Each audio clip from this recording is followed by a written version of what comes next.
Hey everybody, it's Broken Nose Gaming here. I know it's been a little while since I made a video, and it's mostly my fault because I had been doing things not related to computers, like enjoying the outdoors, mountain biking, and things like that. It was a nice little break. But I am back, and recently a comment was posted on that Alienware video that I did. Somebody wanted to see benchmarks on how that system handled games and things like that. Now, I didn't have a lot of benchmarks or games loaded onto the thing, but I did the best that I could. So I went ahead and decided to make a video on that. So we'll go ahead and we'll take a look at the Alienware right now and where it sits. And here it is in all of its glory. As you can see, it's a little workstation right now. It's set up outside of my recording area. And it does pretty well where it's at. It's a nice little setup. Now, there are some downsides to using this Alienware computer that I've found. The biggest downside so far has been the cooling fan. Now, the cooling fans are those blower fans when we saw them in the teardown. I thought they might ramp up in speed, but unfortunately there's only two settings. There is this setting,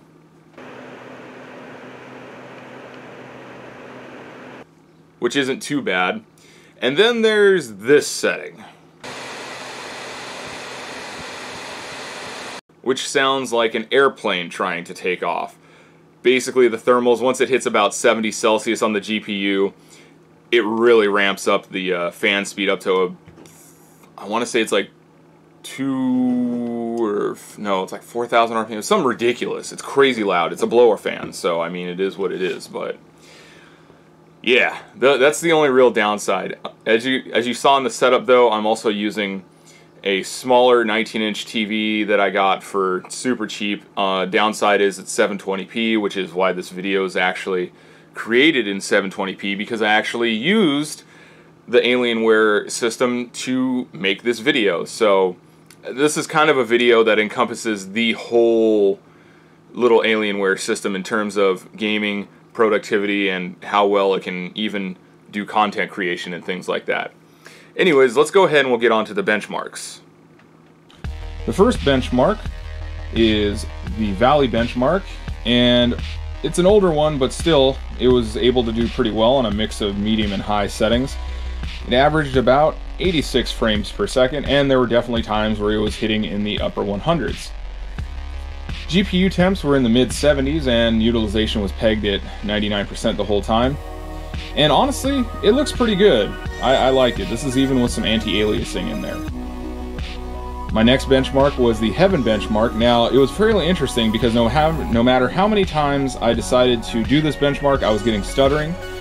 I'm gonna attribute that to the single channel RAM, which definitely might be an issue here. Still, I was able to get an average of about 83 frames per second, and that is again with a mix of medium and high settings with some anti-aliasing. Temps were about the same, mid-70s for the GPU.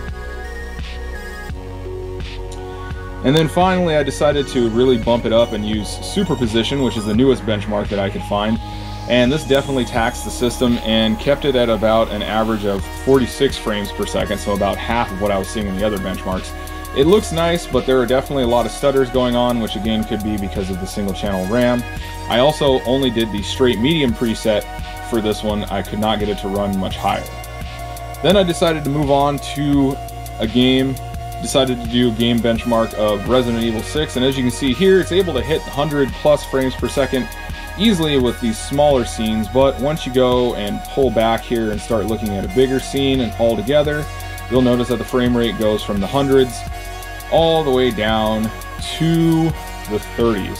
Still, this is a pretty big scene, so I don't think really you can fault it a whole lot. Then I decided to move on and play some older games such as Battlefront II. This is the 2005 version. The game caps itself out at 80 frames per second, which it had no problem doing. And utilization was fairly low, in the 30s to 40s for the GPU and mid-20s or so for the CPU. The temps, though, were a little warm at mid-70s for the GPU, especially when it comes to low utilization. But overall, the game did pretty well, as I run around as Darth Vader and force choke everyone and blow stuff up. I then decided to move on to World of Tanks Blitz. Now this is a very low requirement game. As you can see, I'm only utilizing about, what, 20% of the GPU and sometimes as little as 10% of the CPU. Temps were also very low, and the game stated it's steady, smooth, 60 frames per second at all times. This is a very low utilization game because it's something that's meant to run on cell phones, so it shouldn't have any issue even running on something like a 35-watt CPU and older GPU. Yeah, looking good.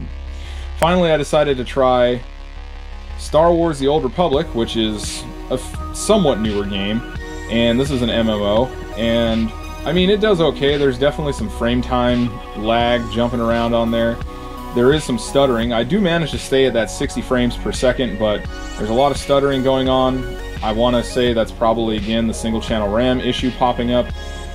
The GPU temps are fairly high too. This is the highest it got. It got into the 80s here playing this game, and I did let this computer sit and go back down to regular temps after every benchmark, so it's not from being used over and over. And then finally I decided to just use the computer to make this video, and it did pretty well. It managed to render this video in about 5 minutes for all the benchmarks, and it did it fairly well, so good job. Alright, so my closing thoughts on the Alpha R2. It's not a bad system. We're looking at a 6th gen 35-watt i7 CPU and a GPU which is now 3 generations old, and when it was released it wasn't even the flagship GPU. The things that were intriguing to me was mainly that super small form factor. I think that was really neat. Now granted, I do have a small form factor that I built myself, and I'm almost tempted to, you know, compare the two. The other small form factor that I have is an i3 10100 and a GT 1030. So I'd love to see what that can do versus the Alpha R2. But I mean, overall, it's not a bad system. Would I recommend that you go out and pick one of these up as soon as possible? No, these are kind of niche little computers. This is, for me at least, something in between a laptop and a desktop that I can take with me. If I absolutely had to, I could rely on it as a desktop replacement, but I don't think I'd ever recommend it being a desktop replacement. And I definitely don't think it would be able to play some of the, you know, new AAA titles like Cyberpunk 2077 or anything like that. I just can't see it handling that, especially with its thermals. I mean, you know, Star Wars: The Old Republic was causing it to already hit in the 80s on the GPU. But I still think it's really cool, and I'm glad that I picked it up. So I guess I could say that if you were to come across one of these at a fairly low price and you're interested in it, yeah, go for it. And then if you can, you know, get some upgrades for it, max out the RAM, and try and get yourself a second drive if it doesn't have one, since you have the M.2 in there. And you'll have a neat little thing that you can kind of take with you if you ever end up, you know, let's say going on an extended trip somewhere, like a vacation or something, and you can't bring your big computer with you, you can take this guy with you. I mean, it's kind of cool for that. Or maybe even kind of a higher end home theater PC. I could see it doing really well for that. Outside of those really loud blower fans, you'd have to put it somewhere in the back. Alright, and I think that just wraps up the Alpha R2 and my thoughts on it and the benchmarks. If you were looking at buying one of these in the near future or anything like that, I do hope that this video had some useful information in it. Otherwise, I just hope you enjoyed the video. And speaking of videos, hopefully I'm going to be going back to at least one video per week here. And my next video is going to be No Limits 2. I found a really, really neat park that I want to show you guys. The amount of work that went into it had to be an obscene amount.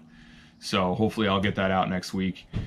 And then I'll hopefully get back into World of Tanks as well. I've definitely taken a long break from that. I've just kind of been grinding on it and things like that, not really showcasing anything, but I have quite a few tanks that I'd like to showcase here coming up. But I mean, other than that, you know, I think I'm going to go ahead and end the video here. I hope you guys enjoyed, and I hopefully will see you in the next video. Take it easy.